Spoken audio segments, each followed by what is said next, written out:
Good afternoon, everybody. Welcome and thank you for joining us this afternoon. We're going to be hosting our first fireside chat around a healthy place to work.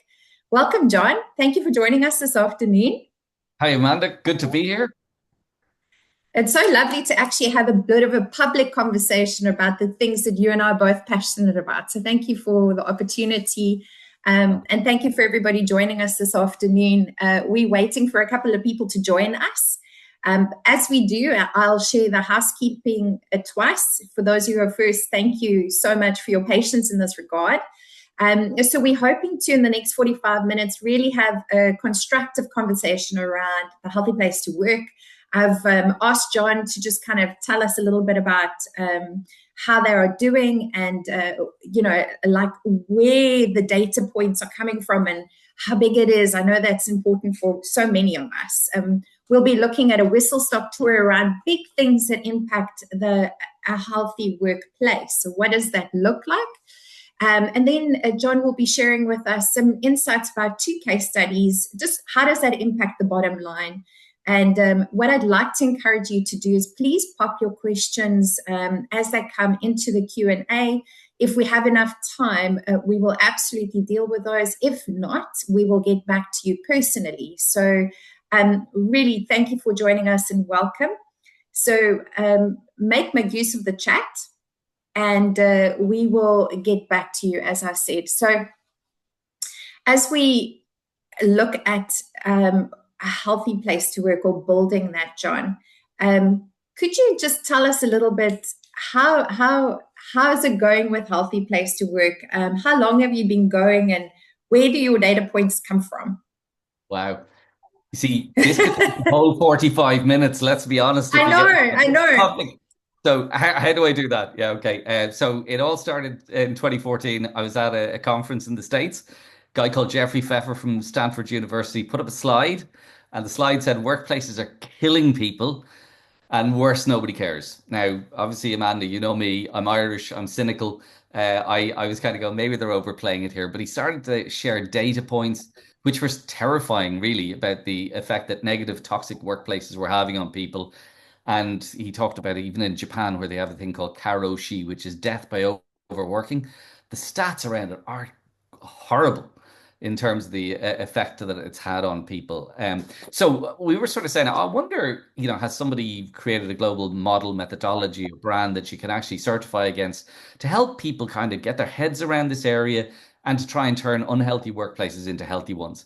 And what we found was there's lots of things going on, but nobody had done that. So we set it up. We took 2.5 years to build the model, and it was science-based. We were bringing all the best theorists together into one model.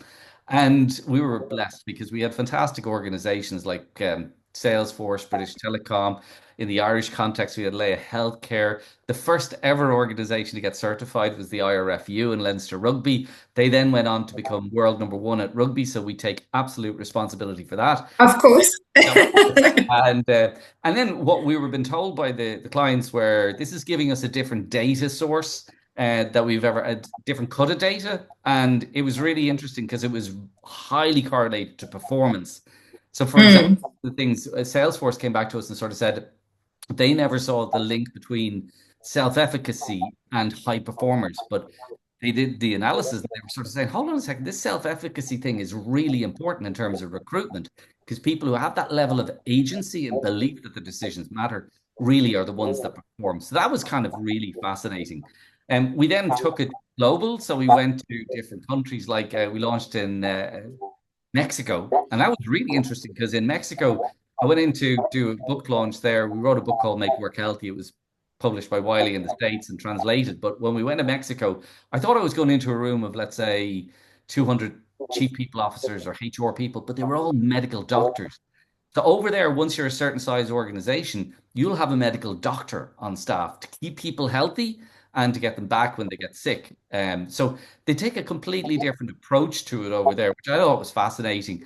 And then we expanded into places like Dubai, the Dubai Health Service, the Dubai Health Authority, they're called. They've chosen us to sort of say, yeah, we love this model. We want to certify the Dubai Police Force.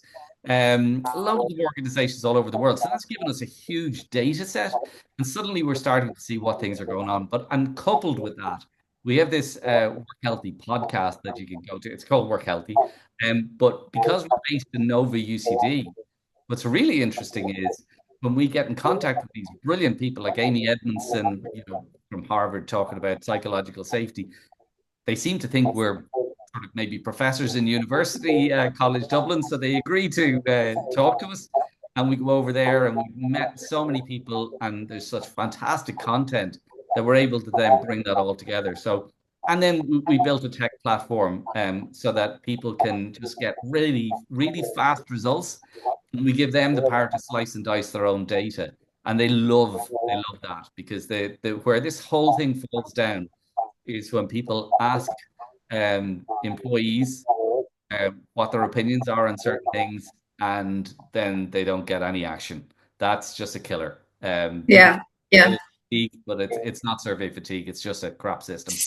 So yeah, so that's kind of where we're at. The data. I think you were asking me about the data and the benchmark. Um, yeah. benchmark we have at the moment, we've taken a cut of the data. It's over 100,000. And the interesting thing is, it's around from small organizations to medium organizations to global organizations. It's a complete mix.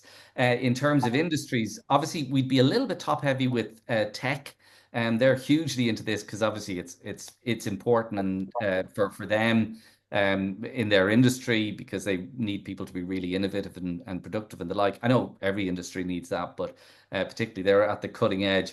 But we're also seeing a lot of retail and pharma and all the way across, honestly, even in Yes. and manufacturing and the like. So it's been fascinating.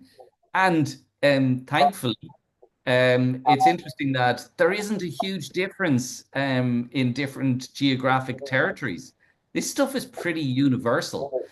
Health Mm, drives performance, and that's what we're trying to get across to people. This isn't wellness, right? This is yeah, actually the yeah. health of people and the health of the system in which they operate. If you get both of those things right, it leads to high You've got performance. At performance. the end of the Yeah. day, all of it. That's so exciting. So, John, two or three things there for me was for everybody joining us today. John's already said, please visit their podcast series. It's really impressive, so encouraging. Lovely to hear the different mindsets and views that hone and influence this area of performance, and specifically human performance in organizations. If you think about the size of your salary or cost center around human performance, the pay element, you would be thinking this is definitely a resource we need to mine better, right? So it's as simple as that. I'd like to encourage you to look at our own website that talks a lot about bringing together the different things, a well-being model as a whole. What are some of those things that you can be considering? So from a resources point of view, what we'll be sharing with you today is pointing you to both our resource bases. And then I've seen in the chat, we already have said that we'll be sharing the science of well-being. And when John said spending time with really the giants in these areas, it's been condensed in this wonderful PDF that they're sharing. And that really speaks a lot about what are the big things that make change happen. Now, John and I were chatting about how do we know what's important to you on the webinar today? So our technical team is going to share with us a poll now to kind of help us hone about what are the key things that you'd like to hear us talk about. We've got a couple of things up our sleeve, but where is your struggle today? Is it more about sustained, that long-term human performance? Or do you think there is something about leadership effectiveness that you want to hone in on today? Is it more about the work environment or the various indicators? Or are you going, I know a lot about these things, but actually it's the performance risk that I'm a little bit concerned about today. So if you wouldn't mind filling in the poll there for us, and we will hone our conversation accordingly. So we'll give you a moment to do just that. It's like most organizations, probably trying to fill in all of them at the moment. Yes, exactly. You will notice we did give you multiple options. You'll go, the most beneficial will come through. No, John, you're on it. You're on it. Okay, let's see. Let's close the poll and let's look at where we're going to be going today. Right. So we're saying leadership. Yeah, that's going to be one of our big questions. At 62% is where we want to hear most about. The risk and the burnout is at 48. And then they certainly kind of fall in 38. And thank you so much for that. I honestly will be one of the people that would say, I can't multitask. So forgive me if I took a moment there to think about what we're going to do. So, John, I think we're going to kick off with leadership and then we'll go to performance risk. But Sure. one of the things I wanted to just pick up upon before we move into leadership is you quickly mentioned that, and you said wellness is a term that we want to get away from, and we want to go and talk about performance. And I think your colleague TJ Burns mentioned there's well-meaning. We mean well when we do a lot of these wellness initiatives, but I think the penny drops when we understand humans and healthy human environments, workplaces create sustained performance. So before we go into leadership, do you want to just knit that together from your point of view about how do you see sustained human performance? Yeah, I mean, like honestly, I'd say there's a lot of people who would they are a little bit shocked when I'm sort of saying I'm struggling with employee well-being as a concept. But the reason why I am is because when I talk to leaders in organizations and I ask them like, what are you doing in this space? And they're going, oh yeah, we have all these things, X, Y, or Z. And then I say, so does it make a difference to the performance of the organization? And they're honestly sort of saying, no, I don't see the connection. It's kind of an employer branding kind of piece over there. And that's really dangerous, right? I think. So I think there's a need to repackage employee well-being because it's seen as a benefit, it's seen as a cost, and when things go wrong, as there's movement in the marketplace, it's not particularly good at the moment. Definitely, that's going to be one of the first things that's going to get cut because they don't see the value connection between that and the performance of the organization. And to me, I think there's also another piece that we need to talk about performance from an education point of view. Um, you know, um, I need to learn how to become a brilliant performer because the time I feel best and healthiest, most vital in my life is not when I'm doing nothing. It's not when I'm getting a massage or something like that. It's actually when I'm doing something that really matters, that delivers a sense of purpose and passion and meaning to me. That's a challenge, that uses my skill set, all of my talents that come together. If I can do that in an environment where the leaders inspire me, where the culture supports me, and where the values of the organization, the real lived ones, not the ones, the PR ones on the wall, are actually reflective of me. And that's a place where I can feel coherent. Now, that is a time where I hit flow. That's the time where you get the best out of me. That is the time I feel best. So we need to, I think, repackage this as human performance. So what is the essence of how do I get somebody to perform brilliantly so that they feel great about themselves and they perform great as an organization? Because it's interesting. I was on a webinar yesterday with Linda Grattan, and she was saying all the data is basically saying AI in the workplace is making individuals much more productive, but the organization isn't seeing any of those gains, which I think is really fascinating. So people are kind of what maybe took them, an hour to do takes them 15 minutes, but they're banking that time themselves. So that's an interesting thing that's happening there. I don't know if that's what people are seeing out there. So really, That's interesting. what we're about is actually sort of saying, so okay, so if performance is the holy grail, how do you actually sustain performance? Because the reality is the workplace is full of tension. And you know this because I mean, there's so many forces that are trying to drive people to give more. There's politics in every organization. There's a shortage of resources. There's people who are trying to, get up and get promoted and the like. So there's loads of things going on. It's a fairly tense place. And the question is, how do you manage all those tensions? And you do that by trying to make sure that the systems and the processes and the culture is healthy. And the people in that system and process are also healthy. There's two sides to that. And it's really interesting when we convert our data back into kind of the language of the organization so that people kind of can relate to it. It's fascinating because I see the big gap in performance. So we've identified kind of 8 areas, right? And you'll know all these areas, but um, plain and simply, we're talking about leadership and culture as one area, right? We're talking about organizational care, your policies and practices and care, all that sort of stuff.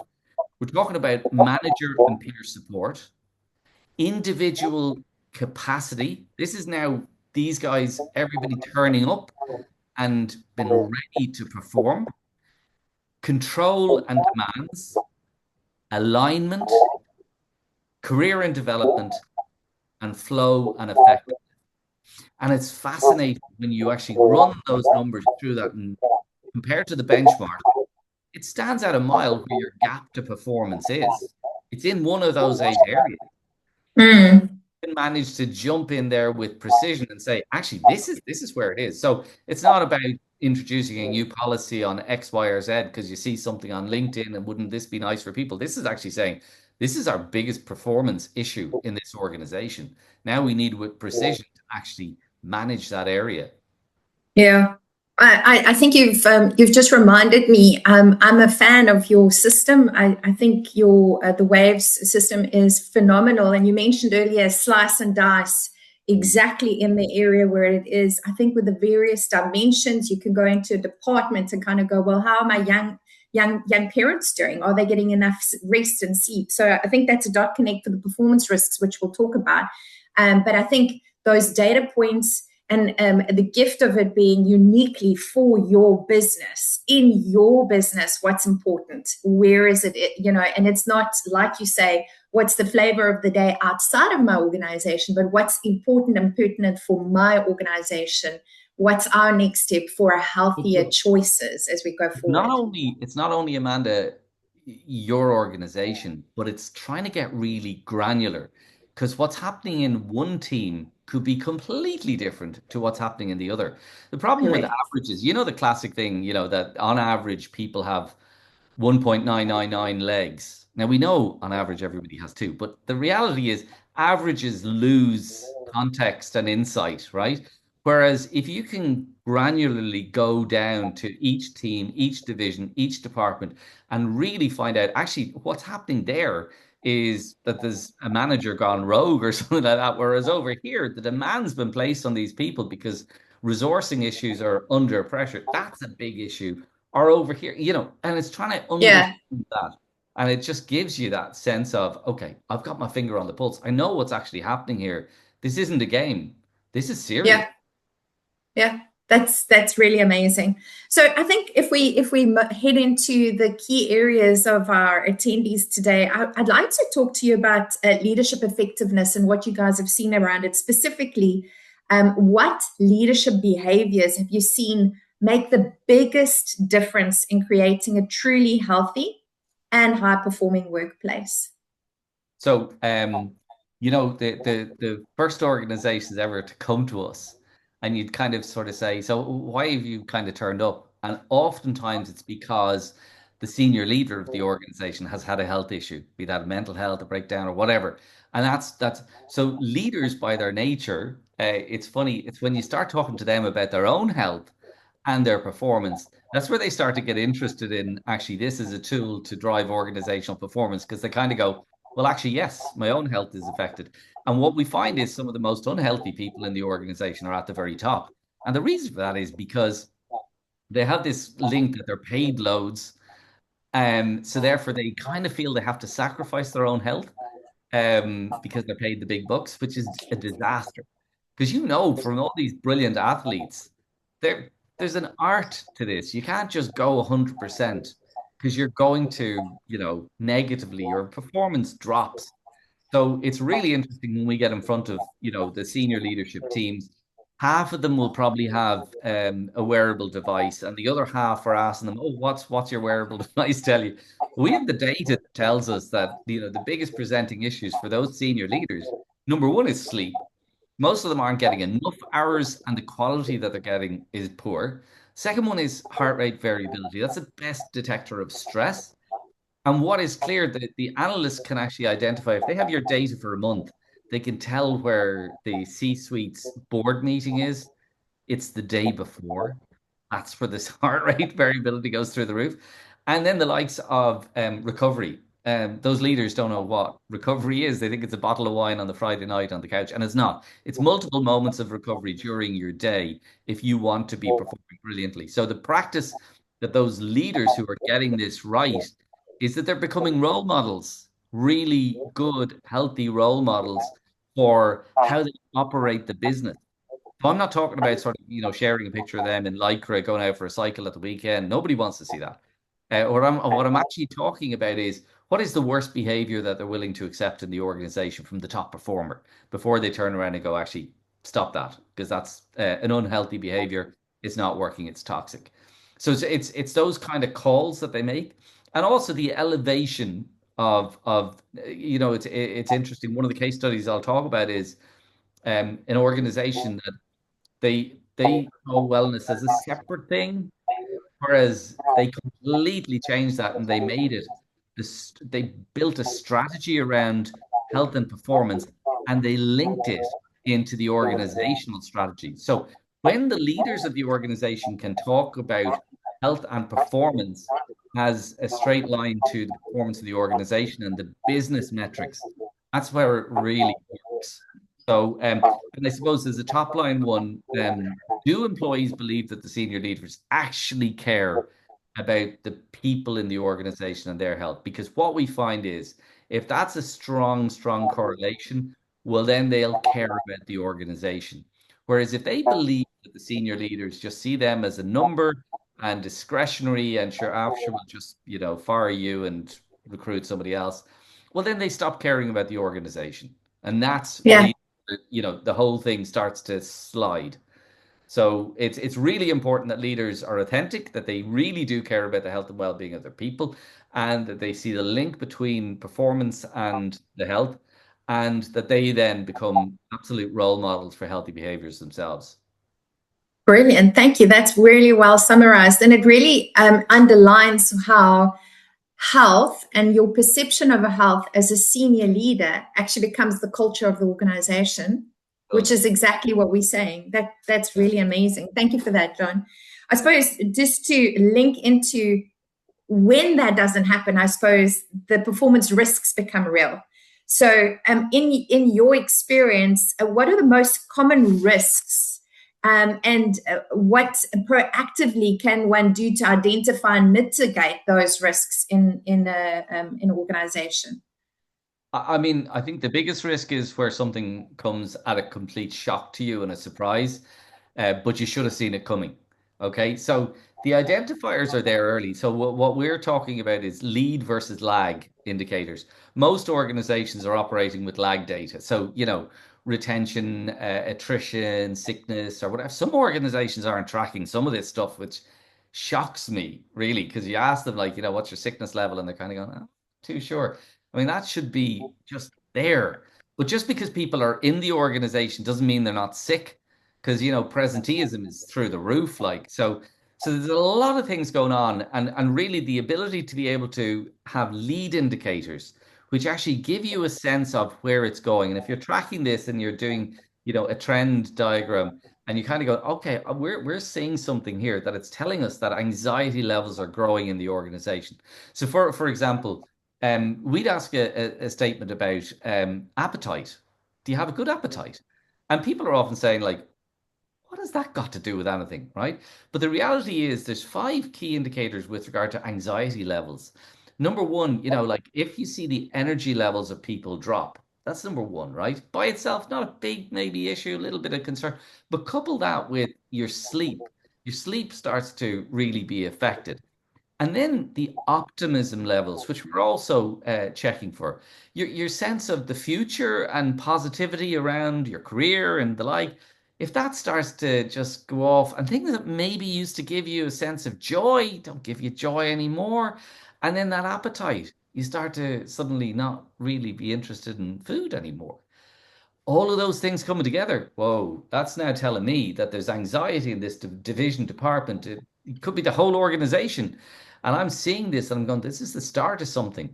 Now we need to jump in now before it becomes a big issue. Because if we can nip it at the bud now, happy days. Whereas if this actually ends up with people coming, our best performers turning around and going, yeah, listen, I've found a job elsewhere. I'm on my way. And you kind of go, oh, don't go. Like we'll pay you more, but it's too late. Yeah, yeah, People, and this is the thing I found with the younger generations coming into the workforce. They're kind of taking like, you know, bags and free food and all that stuff. They're kind of going like, we're past that. You can't kind of sell us on that, right? There's kind of things that we take it are just going to be there in a decent workplace. But it's the piece around sort of flexibility and being able to personalize things, the level of control that I have, the demands that have been placed on me, the remote working, whatever. It's those things that are actually going to decide whether I have a healthy environment. My relationship with my manager, absolutely key critical. Like there could be war going on in the organization, but if I've got a really good relationship with my manager, I'm insulated from that. And that relationship is probably more important than the one I have with my doctor because I'm like hanging out with this person all the time. yeah, They're giving me feedback and the like. So it's really that sort of and what we're seeing in organizations is that like the burnout piece is coming. Like we've got the indicator, which actually is a burnout indicator, which tells you when it's medium, low, or like, and the protective factors that are at play. There's a great interview with Wilmar Shafeli, who talking about that. And one of the things that stood out for me when I was talking to him, he was sort of saying, "Watch out for cynicism, because that's a sign associated with burnout." And that's kind of interesting. And the last thing I was doing actually with the Defence Forces on resilience, it was really interesting because Men's Health, it's Men's Health Week. I'm not a fan of these weeks, but I think you have to focus on health all of the time, not just this week. But it was interesting that for men, don't maybe look for somebody to be looking sad, because sometimes when they're not happy mentally, that can come across as anger. So it can be the angry person is the person who's actually having trouble. And it yeah, was yeah, really interesting just chatting to them, like, the questions you ask are really important because in Ireland, asking, are you all right? And people go, yeah, I'm grand. yeah, I'm grand. I'm fine. It just doesn't work. You're asking the wrong question. So trying to skill people up in that is really important. So there's a performance risk to organizations. They lose talent, the productivity falls, and these things happen fast. So what you need to do is get right back down to the early stages, because what we're talking about here is trying to build and manage the conditions that actually facilitate high performance and sustainable high performance. yeah. I really think that's so practical. So the lag outcomes, those risks we're wanting to kind of avoid, burnout, fatigue, disengagement, Yeah. that relationship between the manager and the individual is actually where you're saying, well, start focusing on what creates that, which is your lead. And you're going as simple as look at your people's energy, what their food intake in, how optimistic are they, sleep. And I was thinking from an HR perspective, for people who are leading people or who are in an HR role, a business owner, is to take your current profile, your current processes of your people processes and kind of look out for where is your overlaying well-being, your people capital performance indicators, where are those moments, and start asking, are they having a positive, are they building or breaking my long-term risks? Yeah. John, that's so helpful. I suppose watching our time quite closely, I'm going to ask you one more question before we go into our case studies. And based on our audience's voting, we're going to be looking at health indicators. So you've already started talking about this, but which health workplace indicators do you find most valuable in understanding well-being, Yeah, organization well-being? it's kind of going back to ones that maybe a lot of people don't think about maybe and the big word for me is coherence. The whole model is based on Albert Bandura's work on salutogenesis, which is kind of sort of focusing on positive psychology idea of, what are the things that make me strong? What are the things that make me healthy? And can I focus on those?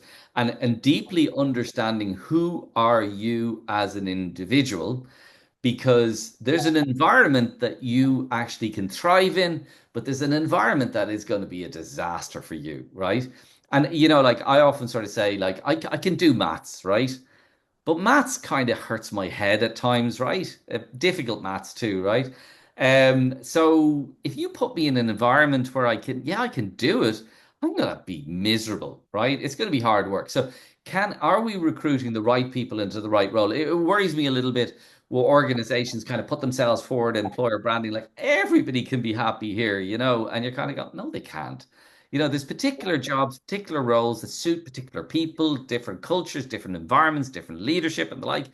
It's really important that you get that right. So when there's a misalignment, we see a dissonance, and dissonance leads to a dis-ease. I think that's really, really important. You're looking at the ease to disease spectrum, and that's one I'd watch out for. Is when you suddenly realize there's a misalignment and there's the wrong people, and they're not getting any sense of purpose or meaning in this work and the like. So that's one to watch for. Self-efficacy, I've mentioned this idea of Albert Bandura's work around agency. Do I believe that my decisions really matter with regard to my job, my career, my health? And we talk about, like, people on a boat, maybe whitewater rafting down and some people with low levels of self-efficacy, they're just holding on and they're getting buffeted left, right, and center, and they're going, I can't control this. Somebody else is making all the big decisions. Whereas the people with high levels of self-efficacy go, I know I can't control everything, but I'm going to get this oar out. I'm going to control the speed. I'm going to control the direction. They're the people that make organizations really work brilliantly. The concept of flow, Mihai Csikszentmihalyi's work here. I mean, again, I'm always shocked that, lots of people don't actually know flow. And to me, it's so fundamental. And this is about understanding, giving somebody the right level of challenge, and so that they have the right skill set, that they really focus and they lose sense of time. That like we're probably doing that now. I'm doing it all the time. But and you're just kind of in flow, and you're performing at a different level. It's just not all your skills coming together. It's more. It's Yeah. M plus X. And that actually really makes a difference. The other one I'd ask people, we're seeing the data come through, and it's really clear. There's so much change going on, but yet one of our lowest benchmark questions is, change is well managed in this organization, right?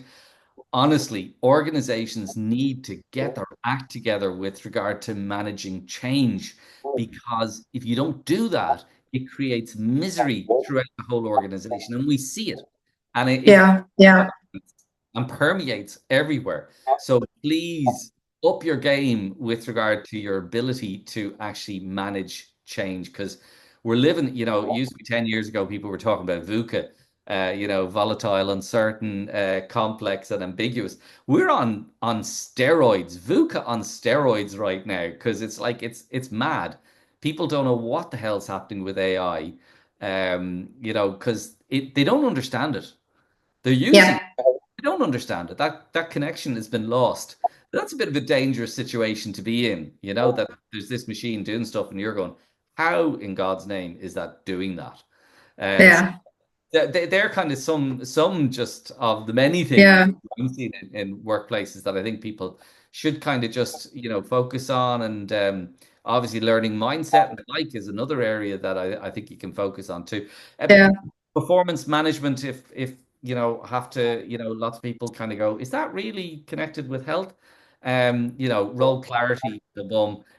Performance management systems generally, there's so many that are rubbish, and you'd be better actually throwing it out rather than implementing it, because managers hate implementing it, employees hate getting it. And then if you've got a force distribution bell curve, good luck.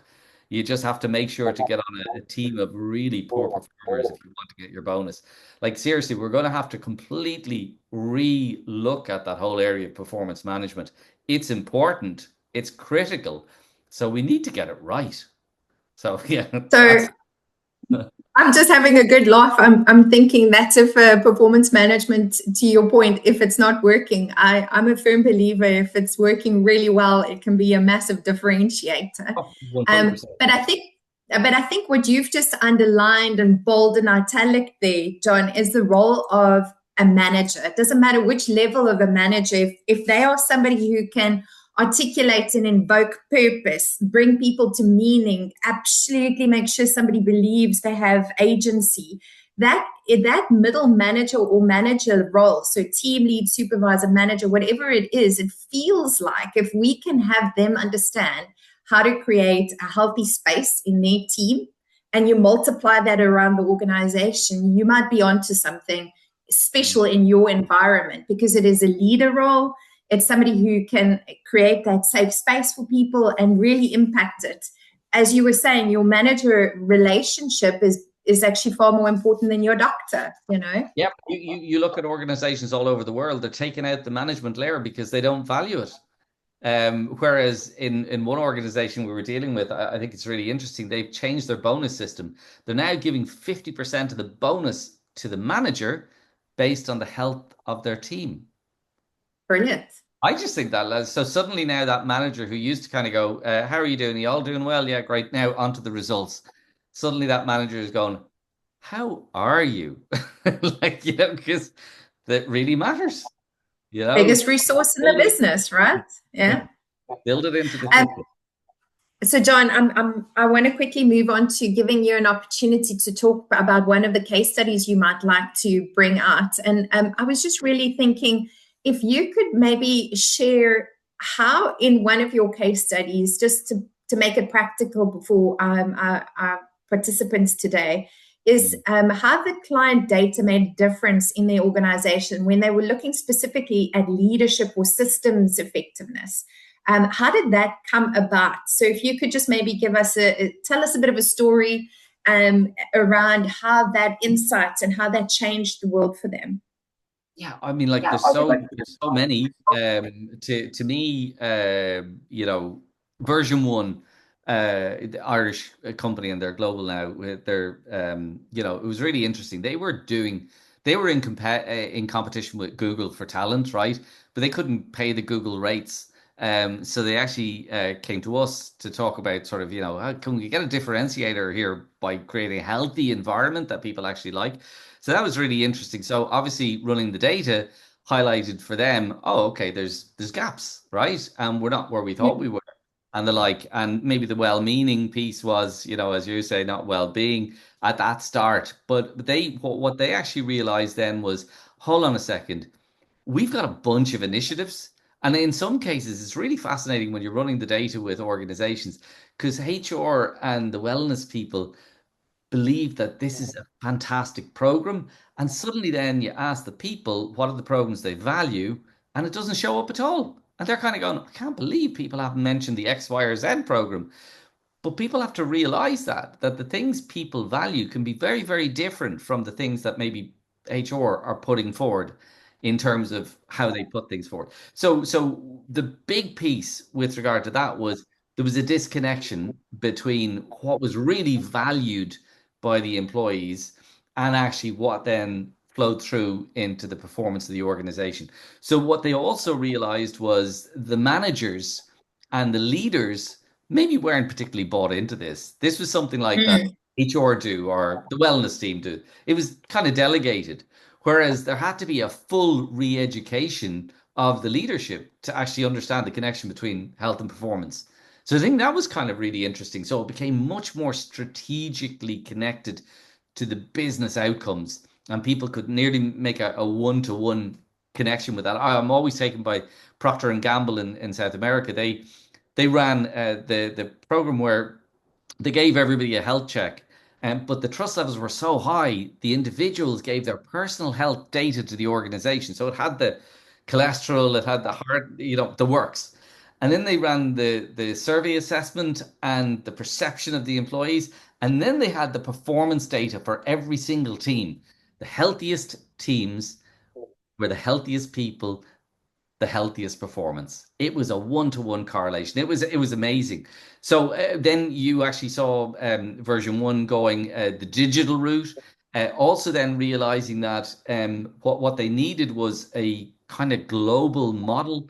And that's obviously where we fitted in very well because they wanted to bring consistency across the globe. So they weren't kind of doing one thing in India and one thing over here. They wanted just, and it's probably something else I'm seeing in organizations is that when they bring Healthy Place to work, they tell us that they, and I'm not trying to sell here, but I'm saying that it's a language.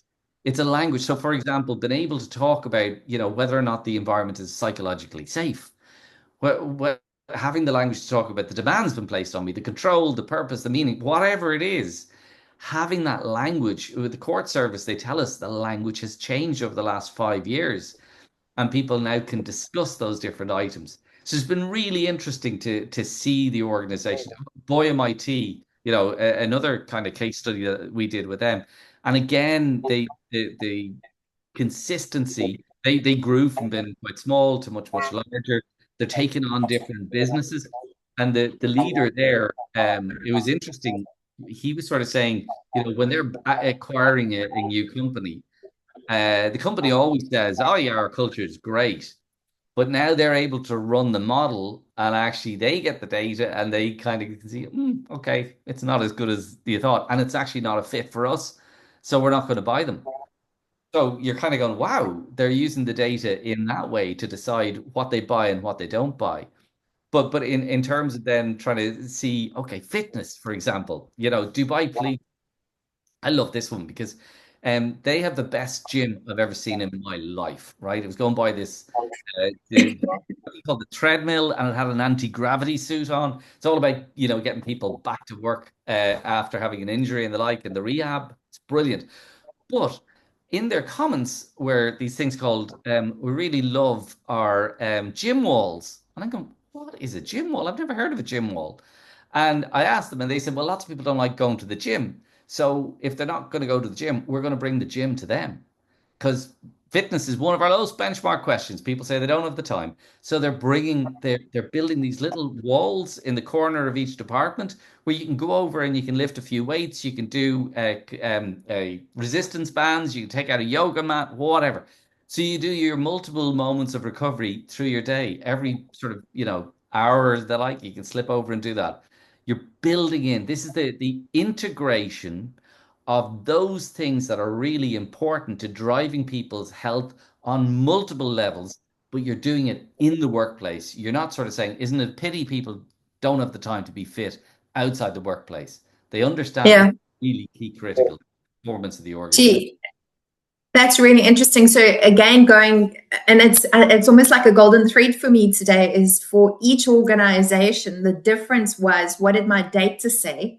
What actions did we take from it? And I think that's what is so different. This isn't one of those models where you get survey fatigue because nothing happens. In fact, the data, yeah, turns into action points immediately.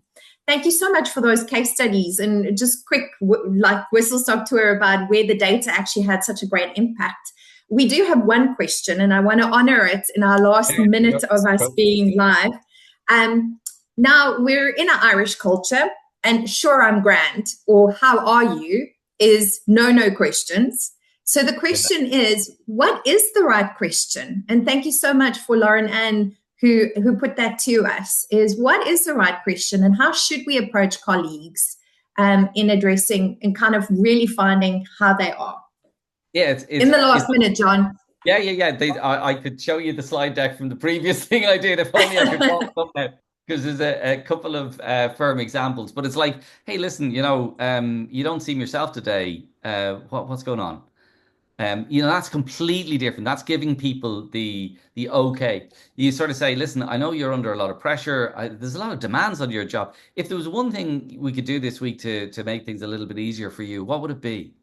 So, been able to just position it so that you're giving people the permission to have a little bit of a moan or just, God, I'm really frustrated with that IT system. It's driving me nuts. Whatever it is, it's asking that question in a particular way that really gets an honest response from somebody and gives them the okay to go, yeah, no, tell us how you really feel. with regard to this. I think that's so the Yeah, open rather than the I oh, love that. It's almost like you're going, I see something is not okay. And that makes me concerned about you going back to that care element. What can I do for you that's mutually beneficial here? That's a really, really honestly, good way of you posing the question. Thank you, John. can build a culture of care within your organization. That's the foundation of sustainable high performance. Yeah, brilliant. Thank you.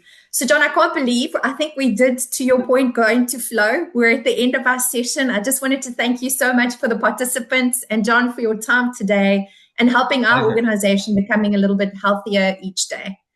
Thank you, Great. everyone. Thanks a million. So, in our closing, we would like to ask you, is there any one of you who'd like to know a little bit more about a healthy place to work and how we could potentially work with you?